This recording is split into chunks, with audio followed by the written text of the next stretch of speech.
जय जगन्नाथ दोस्तों।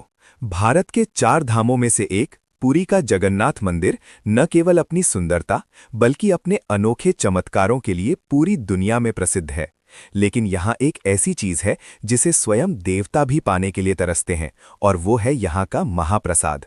कहा जाता है कि पुरी में कोई भी भूखा नहीं सोता, क्योंकि स्वयं जगत के नाथ सबका पेट भरते हैं। लेकिन क्या आपने कभी सोचा है कि ये महाप्रसाद कैसे बनता है? क्यों इस रसोई को दुनिया की सबसे प्राचीन और चमत्कारी रसोई कहा जाता है? आज के इस विशेष वीडियो में हम महाप्रसाद की उन अनसुनी कहानियों और रहस्यों की गहराई में उतरेंगे, जिन्हें सुनकर आपका सिर श्रद्धा से झुक जाएगा। पुरी मंदिर की रसोई को माता लक्ष्मी की रसोई कहा जाता है। यहाँ बनने वाला हर एक दाना उनकी देखरेख में तैयार होता है। इस रसोई का सबसे बड़ा रहस्य इसका खाना पकाने का तरीका है। यहाँ मिट्टी के 7 बर्तन एक के ऊपर एक रखे जाते हैं और नीचे आग जलाई जाती है। विज्ञान के अनुसार सबसे नीचे वाले बर्तन का खाना पहले पकना चाहिए, लेकिन यहाँ उल्टा होता है। सबसे ऊपर वाले बर्तन का प्रसाद सबसे पहले पकता है और सबसे नीचे वाले का सबसे बाद में। ये कोई जादू नहीं, बल्कि प्रभु की वो लीला है जो दिखाती है कि उनकी व्यवस्था इंसानी सोच से परे है। इतना ही नहीं, यहाँ बनने वाला भोजन तब तक साधारण रहता है जब तक उसे भगवान को भोग नहीं लगाया जाता। जैसे ही पुजारी प्रसाद को प्रभु के सामने अर्पित करते हैं, पूरे मंदिर में एक अद्भुत सुगंध फैल जाती है जो किसी भी इंसानी इत्र या मसाले से नहीं आ सकती। महाप्रसाद की पवित्रता का अंदाजा आप इस बात से लगा सकते हैं कि इसकी रक्षा स्वयं भैरव करते हैं। मंदिर की परंपरा है कि अगर खाना बनाते समय रसोइये के मन में जरा सा भी अभिमान आ जाए या कोई अशुद्धता हो जाए तो मंदिर के आंगन में अचानक एक कुत्ता दिखाई देने लगता है। मंदिर के अंदर कुत्ते का आना असंभव माना जाता है, इसलिए इसे एक दिव्य संकेत समझा जाता है।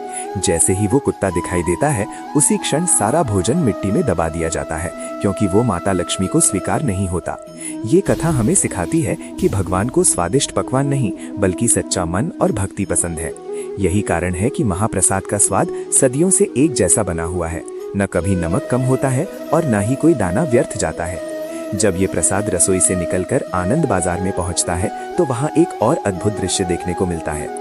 दुनिया में शायद ही कोई ऐसी जगह हो जहां जाति, धर्म और अमीरी गरीबी का भेद इस तरह समाप्त हो जाता हो। आनंद बाजार में एक अमीर व्यापारी और एक गरीब भिखारी एक ही पंक्ति में बैठकर कई बार एक ही थाली से प्रसाद ग्रहण करते हैं।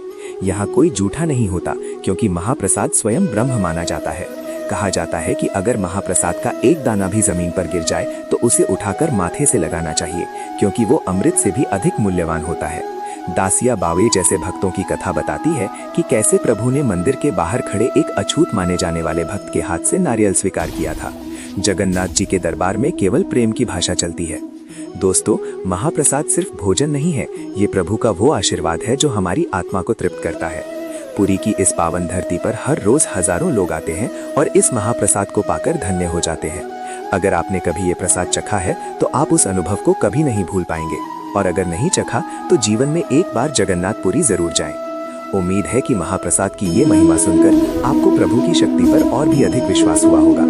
अगर आपको ये वीडियो पसंद आई हो तो इसे अपने दोस्तों और परिवार के साथ शेयर करें, ताकि वे भी इस दिव्य ज्ञान को जान सकें। कमेंट में जय जगन्नाथ लिखना